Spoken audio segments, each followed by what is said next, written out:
The story, Henry's Freedom Box.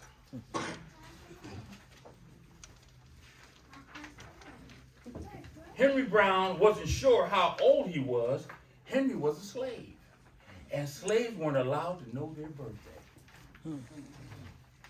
That's him. One morning, Wait. Page 1. Henry and his brothers and sisters worked in the big house where the master lived. Henry's master had been good to Henry and his family, but Henry's mother knew things could change. Do you see those leaves blowing in the wind?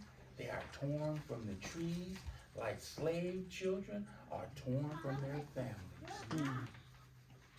Page 2. one morning, the master called Henry. One morning, the master called for Henry and his mother. They climbed the wide staircase. The master laid in the bed with only his head above the quilt. He was very ill. He beckoned them to come closer. Some slaves were freed, but their owners. Some slaves were freed by their owners. Henry's heart beat fast.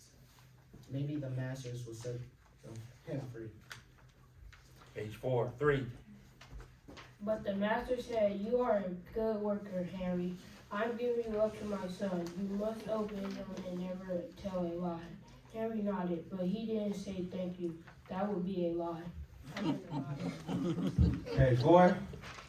Later that day, Henry watched a bird soar high above the trees. Free bird, happy bird, Henry thought. Henry said goodbye to his family. He looked across the field. The leaves swirled in the wind. Page 5. Henry worked at his new master's factory. He was good at his job. Do not tear that tobacco leaf, the boss yelled at the new boy. He poked the boy with a stick. If you make a mistake, the boss will beat you. Page 6. Harry was lonely one day. He met Nessie, who was shopping for her mistress. Page 7. They walked and talked and agreed to meet again. Henry felt like singing, but slaves didn't dare sing in the streets. Instead, he hummed all the way home.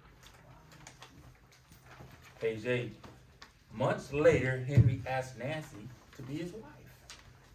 When their masters agreed, Henry and Nancy were married. Soon there was a little baby, then another and another. Henry knew they were very lucky. They lived together even though they had different masters. But Nancy was worried. Her master had lost a great deal of money. "I'm afraid he will sell our children," she said. Henry sat very still. Page 9. Henry worked hard all morning. He tried to forget what Nessie had said. Page 10. His friend James came into the factory. He whispered to Henry, "Your wife and children were just sold at the market." "No," cried Henry. Henry couldn't move. He couldn't think. He couldn't work. "Twist that tobacco," the boss poked Henry. Henry twisted tobacco leaves. His heart twisted in his chest. Page Page 11. 11. At lunchtime, Henry rushed to the center of town. A large group of slaves was tied together. The owner shouted at them. Henry looked for his family. "Father, father!" Henry watched his children disappear down the road. Where was Nancy? He saw her at the moment she saw him. When he wiped away his tears, Nancy too was gone. Page 12. Henry no longer sang. He couldn't hum. He went to work, and at night he ate supper and went to bed. Henry tried to think of his happy times, but all he could see were the carts carrying away everyone he loved. Henry knew Henry knew he would never see his family again. Page 13. Many weeks passed. One morning, Henry heard singing. A little bird flew out of a tree into the open sky, and Henry thought about being free. But how? As he lifted a crate, he knew the answer. He asked James and Dr. Smith to help him. Dr. Smith was a white man who thought slavery was wrong. They met early the next day at an empty warehouse. Henry arrived with a box. I will mail myself to a place where there are no slaves, he said.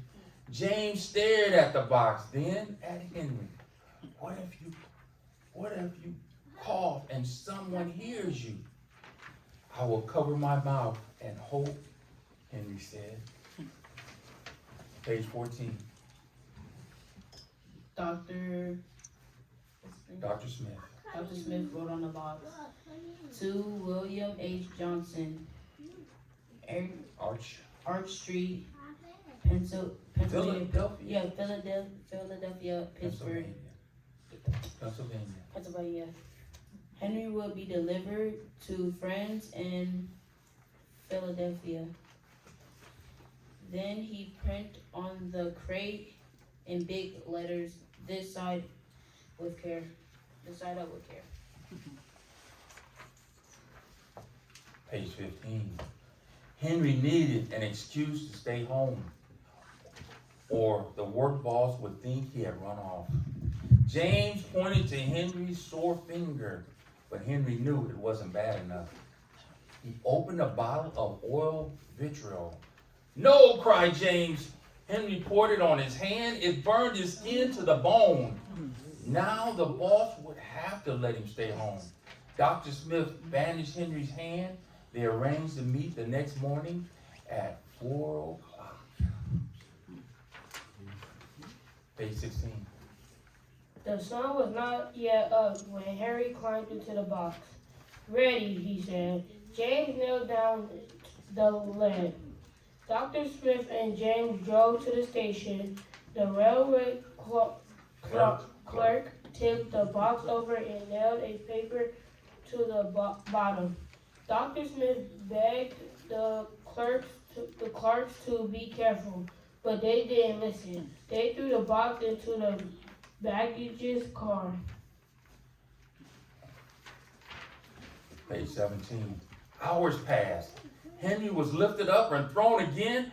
Upside down, he heard words splashing. This must be the steamboat headed to Washington, D.C.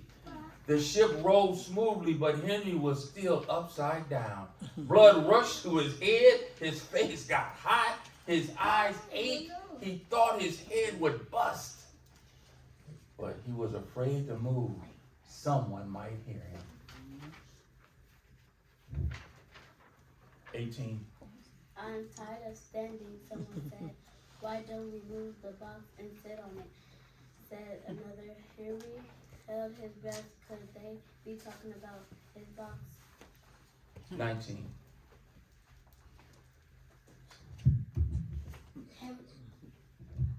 Henry was pushed. The box scraped the desk. Now he was on his right side. Now on his left side. Left. And suddenly right side up. And suddenly right side up. 20. What do you think is in here? Said the first man. Mel, I guess, said the other. I am Mel, thought Henry, but not the kind they imagined. Henry was carried off the steamboat and placed in a railroad car. This time, head up.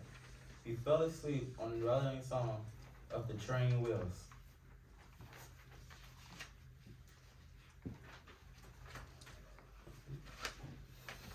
Page 21. Okay. He woke to a loud knocking. Henry, are you all right? Are you right? Are you right in there? All right, he answered. The cover was pried open. Henry stretched and stood up. 4 men smiled at him. Welcome to Philadelphia.